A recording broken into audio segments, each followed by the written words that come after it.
Assalamualaikum warahmatullahi wabarakatuh. Bismillahirrahmanirrahim. Alhamdulillahirabbil alamin wassalatu wassalamu ala sayyidina Muhammadin sayyidil mursalin wa ala alihi wa ashabihi ajmain, amma ba'du. Yang kita hormati bersama Ibu Kepala Dinas Pangan dan Pertanian, Ketua Komisi B DPRD Kabupaten Sidoarjo, dan semua yang rawuh tanpa mengurangi rasa hormat. Saya tidak bisa menyebut satu persatu. Mungkin akan agak singkat kita materinya, nanti kita bisa diskusi bersama. Monggo langsung di next. Nggih, kula kali berdiri nggih. Lanjut. Ini mohon maaf karena pagi tadi baru diperintah oleh ketua pas ngaji, jadi saya membuat juga agak acak-acakan. Lanjut. Ini pengabar taharan ya.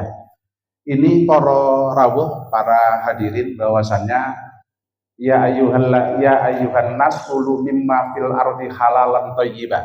Mungkin kalau kita sedikit di sini adalah ya ayuhan nas ya. Tadi dikatakan oleh Ibu Kepala Dinas itu bukan ya ayyuhalladzina amanu, tetapi ya ayyuhan nas, berarti seluruh manusia.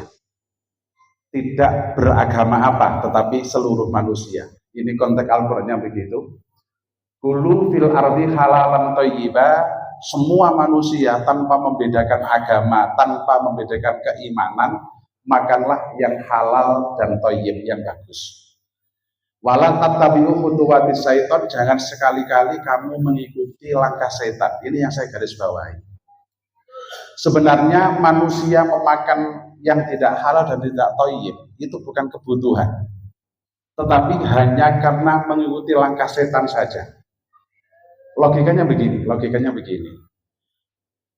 Mbah kita yang tertua namanya Mbah Adam. Ya Adam uskun anta wa zaujukal jannata fakula minha rohodan haitsu syi'tuma wa la taqraba hadhihi syajarata. Adam, Hawa, bertempatlah di surga, makanlah semua apapun kecuali satu pohon. Logikanya, walaupun kita pengen ke surga tapi belum tahu Pak ya. Logika kalau kita pikir di surga itu ada berapa pohon kira-kira? Ratusan, ribuan, jutaan. Yang tidak boleh hanya satu. Tetapi itulah yang menarik. Berarti mohon maaf, bahwasanya manusia makan barang yang tidak halal dan tidak thayyib itu bukan kebutuhan. Tidak sama sekali. Tetapi dipoles oleh pengganggu kita, musuh abadi kita namanya syaitan, itu yang paling menarik. Justru yang dilarang itu yang menarik. Ya bukan ini. Berarti ini Qur'annya wala tattabi'u khutuwatis syaitan ini. Makanya di dalam hukum kita, kalau memang itu tidak mengikuti syaitan, tidak masalah.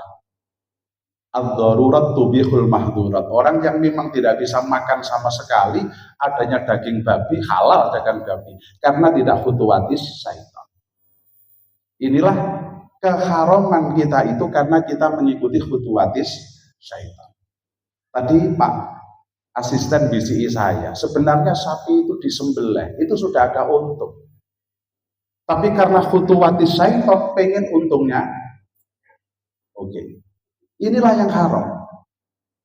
Saya tahu, mohon maaf, tadi juga di BCI, yang rawuh di sini itu adalah tokoh-tokoh, mulai dari Pemda, wakil kita rawuh, dari kepolisian, dari kejaksaan, dari Pak TNI, dari pasar, dari Juleika, dari kiai-kiai, tokoh semua.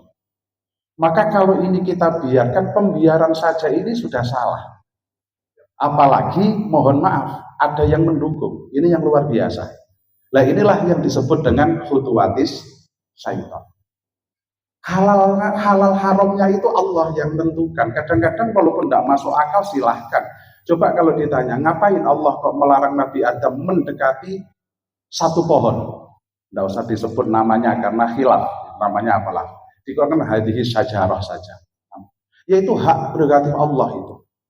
Bahwasannya makanya di sini nanti ya saya jelaskan tentang gelonggongan itu di fatwa MUI yang disebutkan oleh Ibu Kepala Dinas tadi, keharamannya itu seperti apa. Tetapi yang kita garis bawahi, kita sepakat dulu bersama bahwasannya jangan sampai kita khutuwatis syaitan, mengikuti langkah-langkah setan. Ini Pak. Karena kalau kita pikir tadi betul di RPH milik pemerintah ketat Pak. Aturannya ketat, harus begini, harus begitu, dan lain sebagainya. Sedangkan mungkin ada RPH yang santai-santai saja, yang urusannya nggak ribet, toh sama-sama dagingnya dapat dijual, apalagi dagingnya bisa meningkat. Yang harusnya mungkin hanya dapat 1 kuintal, bisa 1 kuintal 20 kilo atau 30 kilo. Inilah yang menjadi sebab kita bersama. Makanya kita akan berantas ke sana. Monggo, next. Oke. Terus lanjut. Oke.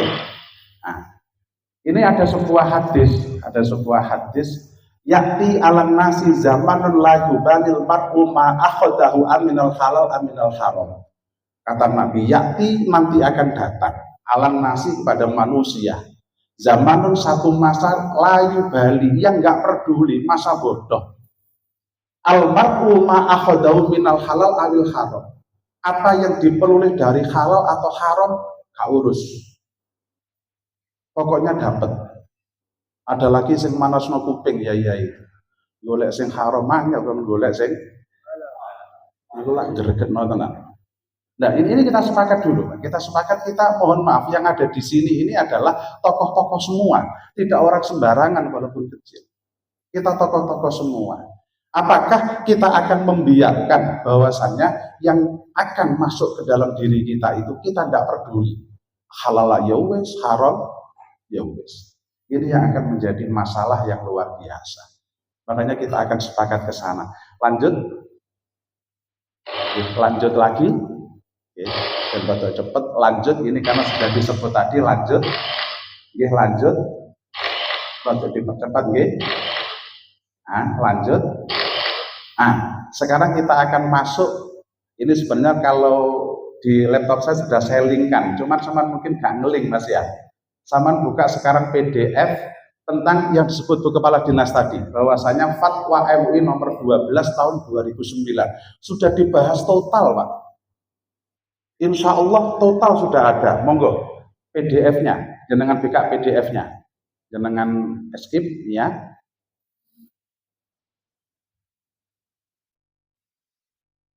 Sing PDF. Saya kirim dua-duanya kok. Di XA betul, di minimis ya. Terus diperbesar, terus dan paling bawah saja. Digedeknya Mas, gak iso. Nggih, tapi 3 halaman di atas ini, mulai 3 halaman. Sip, terus lagi digedek nih.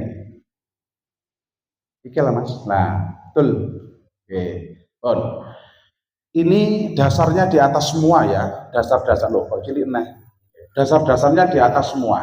Insya Allah sudah lengkap lah. Dan ini bisa di-download, bisa diambil nanti ya. Ini dasar-dasar. Bahwasanya ini fatwa MUI tentang standar penyembelihan. Apa itu penyembelihan? Pengelolaan proses yang dilakukan terhadap hewan setelah disembelih. Ini kemarin saya juga ada seorang yang menanyakan ke kantor bahwasanya ekspedisi itu juga harus ada sertifikat halal. Yang ditanyakan, apa yang disertifikat ekspedisi? Mosok bane halal po haram? Bukan. Cara kemas itu juga bermasalah.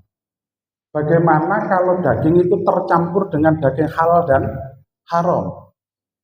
Cara bagaimana pasca penyembelihan itu juga masih ada masalah.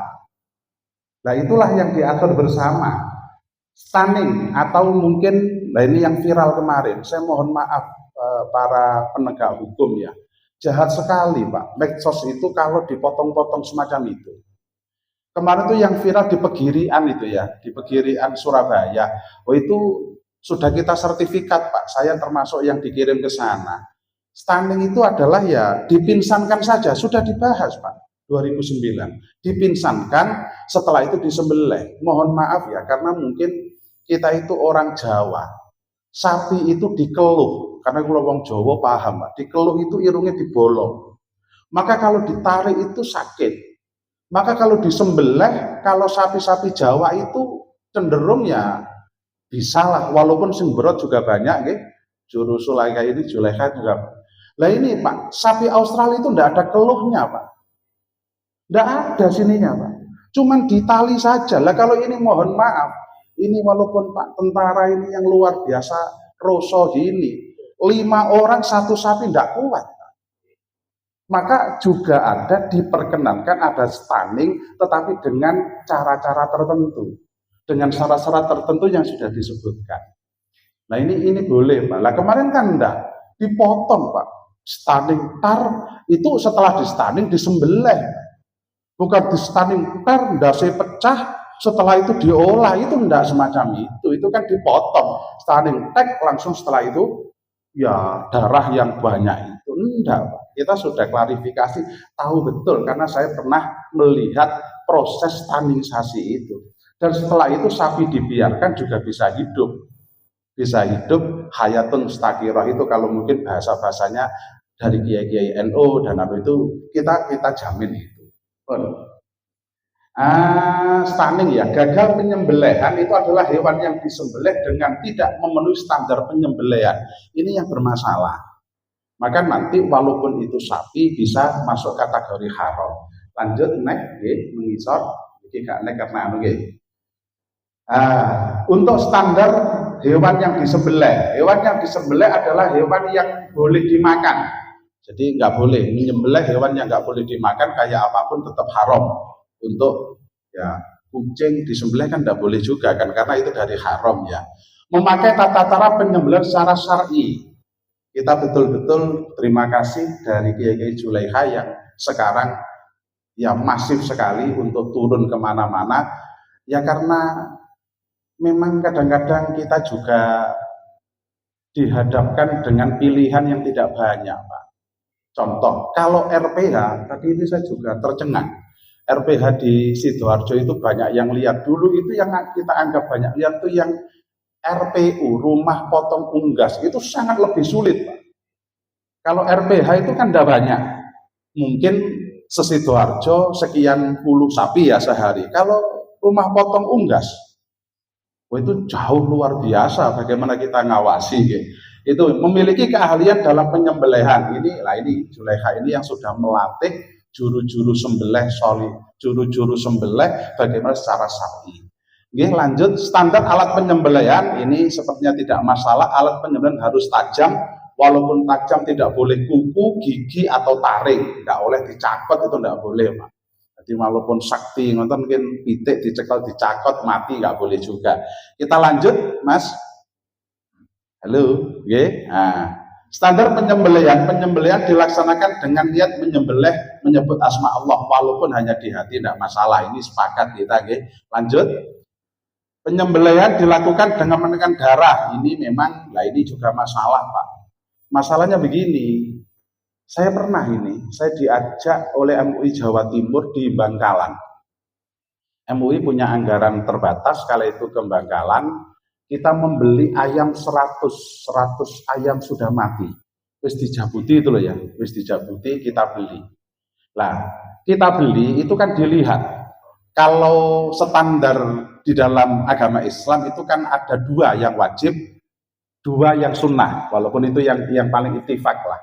Yang wajib itu yang di sini itu ada 2 Pak, ada hulkum sama mar'i. Ada hulkum sama mar'i, ini yang disebut. Itu adalah tempatnya jalannya makanan sama jalannya nafas.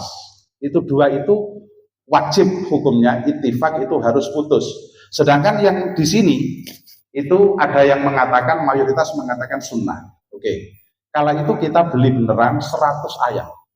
100 ayam ya sudah bersih itu Pak. Alhamdulillah dari 100 itu 30 sekian tidak terpotong sempurna dua-duanya. Berarti secara hukum dipastikan haram. Setelah itu kita diterangkan karena juga ada dokter hewan yang didatangkan. Hewan itu kalau dalam posisi hidup disembelih itu sakit, Pak. Maka nopo bahasa Indonesia itu munda ombo itu loh, Pak. Meliwek ombo. Jadi walaupun dipotong set gini langsung munda ombo. Nopo nih bahasanya munda ombo itu ya. Tapi kalau sudah mati disembelih ya tetap kecil. Jadi ini ya ilmu dari dokter itu, ini kitab saya nggak nemu itu ya. Nah itu semacam itu kita teliti itu ada sekitar 7 sampai 8 itu. Berarti secara medis kedokteran hewan dipastikan ayam itu telah mati dan disembelih. Nah, ini Pak, yang walaupun mohon maaf ini para kiai-kiai dan lain sebagainya, uangnya halal yang dimakan ayam, tidak nyembelihnya ada 49% yang dinyatakan tidak halal. Itu diteliti dadak kita beli Pak di pasar tahun berapa saya lupa, sebelum corona itu kita beli di pasar induk Bangkalan itu. Ya langsung kita beli gitu aja. Ya cuman nggak kita Pak yang beli, ada sarungan-sarungan buku gitu ayo gak enak gitu ya. Itu ada yang beli dibawa, setelah itu kita lihat. Itulah yang menjadi hati-hati bagi kita semua. Oke, standar pengelolaan memastikan hewan matinya itu karena sembelihan. Nah, inilah Pak polisi kan mungkin telitinya kan di situ, ada visum atau ada apa itu kan orang terbunuh itu karena apa itu kan bisa Pak. Hewan pun sebenarnya juga bisa, cuman ya nggak perlu diautopsi ya Pak. Tapi memang dipastikan bahwasanya hewan itu mati karena disembelih. Saya itu orang desa Pak, saya itu orang desa, cuman depan rumah saya itu jalan besar, jalan bis itu. Dia niku lek ngingu pitik ketabrak, niku dibeleh. Nah, dibeleh itu apa matine krana dibeleh, apa matine. Nah, itu kan nanti juga menjadi debatable. Nomor 5, guys, standar pengelolaan, penyimpanan dan pengiriman. Ini sangat penting, Pak. Makanya termasuk kenapa? Nah, nanti matungnya gelonggongan itu diharamkan. Dan MUI sepakat, Pak, karena ini fatwa MUI ya, bahwasanya sapi gelonggongan itu haram hukumnya. Tegas MUI, ada ini fatwanya ada. Berarti kan pun jelas, ya. Pengelolaan dilakukan setelah hewan dalam keadaan mati oleh sebab penyembelihan. Jadi harus betul-betul sudah mati. Maka hukumnya haram, tidak menyakiti. Kalau belum mati beneran, setelah itu dikuliti. Nah ini yang unggas. Ini kita sering protes Pak, karena mereka itu punya alat itu otomatis. Jadi saya pernah ke sana, ya diutus MUI ya. Ayam itu didekek malik-malik gitu, terus dibeleh, cetet, enak sing beleh sampai rokokan, dan mohon maaf hanya pakai celana dalam, karena eman-eman kena gede, semantai nyanyi-nyanyi, seret. Oke lah itu enggak kita bahas. Lah setelah seret gini itu, dia kan muter, maka dalam titik tertentu cemplung langsung di ketel yang airnya panas ya. Setelah dari ketel itu juga muter. Setelah itu langsung terjun ke pencabut bulu, kodok. Makanya kita itu mau mati dibeleh, mati kena, mati pas kena glodok-glodok dijabuti, itu kan juga hilaf. Makanya ya hati-hati lah, kita betul-betul hati-hati. Tapi kita nggak membahas itu, membahas gelondongannya dulu. Itu ya, itu begitu Pak. Jadi betul-betul sudah mati. Hewan yang gagal penyembelihan harus dipisahkan. Nah ini Pak. Niki monggo wong pasar ini berani apa enggak? Berani apa enggak? Cik dimot oleh pickup. Kalau itu taruh kata berjumlah 100 ayam, itu sing mati dipisahno apa diterusno? Itu Allah alam bisawab. Atau mungkin gelonggongan karena kebanteran terus mati. Atau mungkin stunning yang salah sehingga mati. Itu juga kalau MUI wajib dipisahkan, dosa nanti kita semua. Kemarin saat ini wong niku dosa itu ya Allah ya wis dosa tak tanggung dhewe ngoten ya Pak. Nah yo angel lah niku lha ngoten to nggih.